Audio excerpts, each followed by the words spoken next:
আসসালামু আলাইকুম। Hello guys, তোমরা সব কেমন আছো? আশা করি আল্লাহর রহমতে সবাই ভালো আছো। আমরা আজকে আসছি কাঠ উঠে দেখেন, এই যে দেখো, এটা হচ্ছে শিমলের গাছ।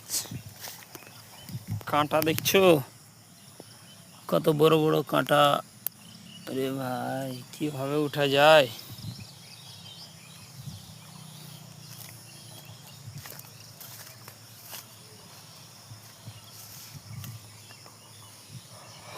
এই যে এটা গাড়িতে লোড হবে। ধর।